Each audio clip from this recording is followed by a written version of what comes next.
كل سنة وانتم طيبين، رمضان على أبواب. وزي كل سنة رمضان لما بيجي بيخلينا نفكر في شوية عادات وشوية تقاليد وشوية حاجات كده هوت. بس السنة دي أنا جاي أتكلم معاكم وأديكم شوية أفكار علشان تخلوا رمضان السنة دي سمارت. وهتكلم في 3 فئات ممكن السمارت هوم يساعدك فيهم: الفئة الاجتماعية، الفئة الصحية، والفئة أكيد الدينية. عشان ما أطولش عليكم خلينا نخش في الفيديو ونعدي عليهم كده واحدة واحدة وأقول لكم الأفكار اللي في دماغي وممكن تتعمل إزاي.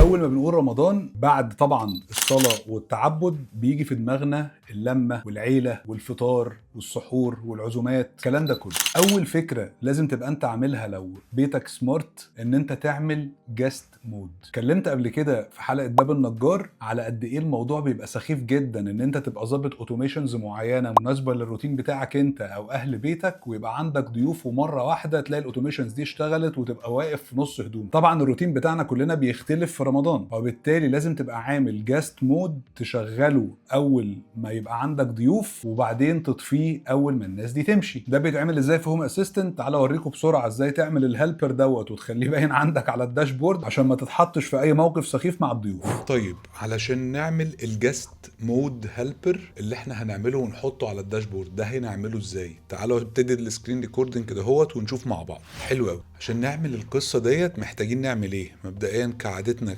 على طول بنروح على settings، نروح على devices and services، هنا بروح على helpers، وعند الهيلبرز هنا هوت انا لو كتبت هنا هوت جاست مود هتلاقيني عامل هيلبر. هو عباره عن توجل. بوصل له ازاي بقى؟ لو انا عايز ابتدي من الاول بدوس كرييت نيو هيلبر واروح على توجل اللي موجوده هنا هوت وبنقيها وبسميه جاست مود. طيب علشان ازوده هو او اي هيلبر تاني جوه الداشبورد بتاعتي بروح على ايا كانت الداشبورد، ولنفترض ان انا هروح على الداشبورد دي وبروح على اديت اللي فوق على اليمين، وبروح في اخر الداشبورد او في المكان اللي انا عايزه واروح على علامه البلس. ممكن انقي اي نوع من الكروت. في حلقه هتتعمل على فكره عن الداشبوردز عموما والداشبوردز بتاعت التابلت تحديدا، هتبقى تنزل ان شاء الله على اخر الشهر. وبنقي الكارت اللي انا عايزه. الانتيتي بتاعتي هي الجاست مود. الجاست مود انبوت بوليان او الهيلبر اللي انا عملته. الكونتنت بتاعي بحط عايز الاسم يبان، عايز اغير الايكون، عايز اديله لون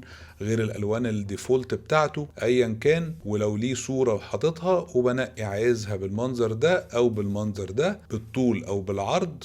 وهنا هوت الفيتشرز، ادا فيتشر عايزه يبقى توجل دوت بالمنظر الفيرتيكال او بالمنظر الهوريزونتال، وتحطه في الداشبورد بتاعك عشان يبقى سهل قوي تروح وتيجي عليه. في هنتايه صغيره كده هوت، لو ليك روتين تريجرد باي اوتوميشن في اليوم، عشان انا عاده لو عندنا ضيوف بشغل الهيلبر دوت واحيانا كتيره بنسى ان انا ارجعه يشتغل تاني، واقعد تاني يوم بقى اسال هي الاوتوميشن ما دارتش ليه.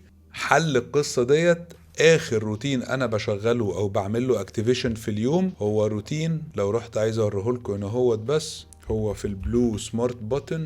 اخر اوتوميشن بيشتغل في اليوم بالنسبه لنا هو ان انا في سمارت بutton جنب السرير بلونج بريس عشان اطفي كل حاجه في البيت. فهنا اللونج بريس بتاعت البutton ديت لو تاخدوا بالكم في اوبشن 3 انا مطفي كل حاجه في البيت علشان انا داخل انام خلاص، وخليت كمان ان هو تيرن اوف جاست مود. ما دام انا دخلت انام اقفل بقى الجاست مود وارجع شغل لي كل الاوتوميشنز عشان اصحى تاني يوم الاقي برضو كل الدنيا جاهزه. ده كان جانب اجتماعي، ازاي السمارت هوم بيساعدك ان انت ما تتحركش قدام الضيوف في اول عزومه فطار. طيب نخش بقى في الجانب الصحي. من اهم الحاجات اللي الناس بتنساها في رمضان في فتره الفطار مش في فتره الصيام هي ان انت تشرب ميه كفايه. وما اقصدش ان انت تشرب ميه كفايه ان انت تيجي قبل السحور قبل ما الاذان يدن تروح ضارب 2 3 لتر ميه مره واحده. الكلام دوت مش احسن حاجه. فكرة ان انت تشرب ميه على فترات متقطعه بحيث ان انت تاخد على الاقل لتر ونص 2 لتر ميه في الفتره ما بين الفطار والسحور. طيب مين صديقك الصدوق اللي هيبتدي يفكرك بالكلام دوت؟ البيت. انت ممكن تعمل اوتوميشن ان يجي لك نوتيفيكيشن او يجي لك اليرت على سواء على التليفون او لو عندك اجهزه اليكسا مثلا تبتدي تفكرك انك تشرب ميه كل شويه. بالعكس ده انت ممكن تعمل نوتيفيكيشنز ديت بحيث ان هي ما ينفعش تروح من على شاشه التليفون او من على داشبورد البيت البيت غير لما انت فعلا تدوس زرار انك شربت الميه، ويبقى البيت متابعك خطوه بخطوه عشان يضمن ان انت هايدريتد او عندك الميه الكافيه في جسمك. حاجه تانية ممكن البيت يساعدك فيها انك تاخد بالك من صحتك في رمضان، لو انت مثلا بتاخد فيتامينات او عندك مواعيد ادويه بتاخدها في وقت الفطور. الكلام دوت انت ممكن تنساه وجل من لا يسهو، لكن عن طريق NFC كاردز دي بتشتريها بالكومه من على امازون وسعرها رخيص جدا، تبرمج NFC كارد وتحطها على علبه الدواء. اول ما تاخد الدواء بتاعك تلمس علبه الدواء بتليفونك، الموضوع يروح للبيت، البيت يتاكد انك خدت الدواء. طب لو ما خدتش الدواء يبعت لك نوتيفيكيشن، زي ما بالظبط كان بيبعت لك نوتيفيكيشن عشان تشرب ميه، يبتدي يفكرك ان انت الدواء بتاعك ما خدتوش النهارده، ويفضل يفكرك لحد ما تروح تاخد الدواء وتلمس علبه الدواء بتليفونك، والNFC تقرا ان انت اخدت الدواء وتسمع بهوم اسيست. الكلام ده برضو شرحه بسرعه وفي عجاله كده اهوت، تعالوا اوريهولكم على اليوزر انترفيس بتاع هوم اسيست. طيب علشان نعمل NFC اوتوميشن اللي هتعرفنا امتى اخدنا الادويه واذا كنا بناخد الادويه والفيتامينات في الوقت المظبوط في الشهر الكريم، هعملها ازاي؟ هعملها كالاتي. اول حاجه انت محتاج NFC. انا عندي NFC كارد عادي جدا. بنروح على هوم اسيستنت من جوه الموبايل ابلكيشن، وبروح على السكشن بتاع اللي جوه السيتنجز اللي هو موجود عليه تاجز. لما بروح هنا هوت زي ما انتم شايفين بلاقي اد تاج، بديها اسم، خلينا نسمي دي تيست اندرسكور رمضان كرييت اند رايت، وهنعمل كده تيست اندرسكور رمضان. اشتغلت كده. انا بقى عندي NFC تاج اسمها تيست اندرسكور رمضان جوه هوم اسيست. ممكن اخدها بقى بكل سهوله وابني عليها اوتوميشن، وتعالوا اوريكم ازاي بقى بس من على الكمبيوتر. زي ما انتم شايفين انا دلوقتي لو عملت ريفرش هنا اهوت ورحت على تاجز هتظهر لي تيست رمضان دي موجوده هنا وزي الفل. طيب لو رجعت تاني على سيتنجز وعايز ابتدي بقى ايه ابني اوتوميشنز اند سينز وكرييت نيو اوتوميشن فروم سكراتش، هنا في التريجر بتاعي شايفين عندي هنا التاج ديت. فالتاج دي اول ما تبقى التاج دي سكاند ممكن هنا بقى ايه اعمل عدد واحد نوتيفيكيشن، ومن نوتيفيكيشنز ابعت اناونسمنت او ابعت نوتيفيكيشن على التليفون، او اعمل هيلبر بيعد عدد المرات اللي الدواء دوت اتاخده في خلال الشهر. ممكن اعمل كل حاجة ممكن تتخيلوها عن طريق بس ان انا اسكان NFC تاج ديت اللي ممكن اثبتها واجيبها باشكال والوان بقى واحطها على كل الادوية بتاعتي او بتاعت اهلي او قرايبي اللي عايشين معايا، وممكن ابقى عايز افكرهم بالموضوع دوت.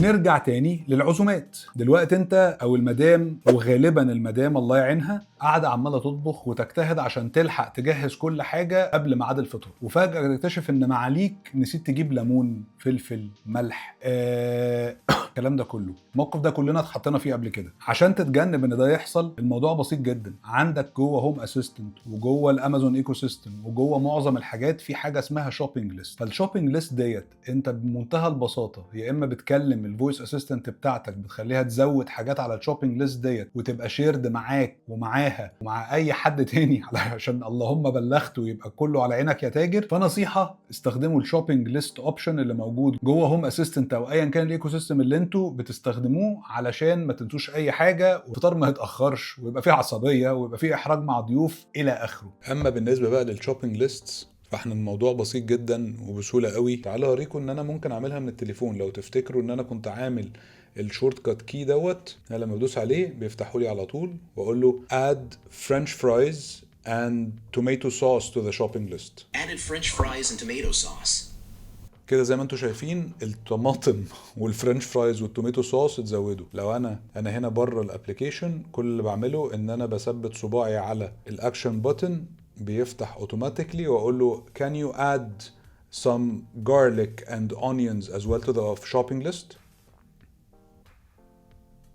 زود الجارليك وزود الاونيونز زي ما انتم شايفين هنا اهوت. المفروض الموضوع in sync. Garlic and onions have been added to your shopping list.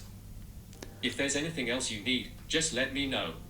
متشكرين يا اسطى. فزي ما انتم شايفين الليسته دي بتبقى على طول موجوده، وبعد كده هوت انت ممكن كمان تزود من هنا مانيوال، او لو اشتريت حاجه وخلصتها الكلام دوت بيبتدي ان هو ايه ينتهي. اوكي، يو كان ري اوردر ايتمز، الكلام ده كله. ومنها برضو ممكن تعمل اوتوميشنز، ان لو في حاجه تعمل التريجر بتاعك، مثلا لو في ايتم زاد على الشوبينج ليست يجي لك نوتيفيكيشن على تليفونك، عشان لو المدام زودت حاجه في البيت وانت في السوبر ماركت ما تبقاش الرحله راحت هباء وروح وارجع كعب داير لحد ما الفطار يجي. Last but definitely not least، أخيرا وأكيد ليس أخيرا، هي فكرة الصلاة والتعب. أحيانا كتيرة، ودي مشكلة بسمعها من كتير من اصحابي، ان فكره ان انا يبقى عندي مكان في البيت مخصص للجزء الروحاني من شهر رمضان مش اسهل حاجه. هل ينفع السمارت هوم يساعدني في حاجه زي كده؟ انت ممكن تعمل اوتوميشن بسيطه جدا. لنفترض مثلا انا قررت ان الاوضه دي هي تبقى الاوضه اللي انا هتعبد فيها، ساعتها ممكن اظبط البيت ان انا اول ما اخش الاوضه ديت في وقت معين، ولنفترض مثلا الساعه 8 9 بالليل، الباب يقفل، اللوك يقفل، اليكسا تبقى في دو نوت ديسترب مود عشان ما يجيليش اي نوتيفيكيشن او اي حاجه، تليفوني يتحول الى فوكس مود واتفرغ بس زي كده بالظبط. تليفوني يخش في الفوكس مود عشان ما يجيليش اي مكالمات وابقى مركز بس علشان التعب. حاجه تانية وجانب ديني تاني، هو ان انت بسهوله جدا ممكن تظبط هوم اسيستنت ان هو يشغل الاذان في مواعيد الاذان بالظبط على السبيكرز بتاعت البيت. الفكره هنا مش انه البيت يزقك انك تتعبد، دي حاجه نابعه من كل واحد، بس الفكره ان البيت يسهل لك الموضوع بحيث ان انت ما تبقاش محتاج تفكر في كل خطوه من الخطوات اللي ليها علاقه بالفقره دي من اليوم. الخلاصه دي كانت شويه افكار ازاي تخلي رمضان 2026 اذكى وسمارت. لو عجبك الفيديو سيب لي لايك وسيب لي كومنت بايه الحاجات التانية اللي في روتينك في رمضان ممكن نفكر لها في حلول عن طريق السمارت هوم. اشوفكم الاسبوع الجاي، ومره كمان كل سنه وانتم طيبين. سبسكرايب عشان نكمل مشوار السمارت هوم ده مع بعض.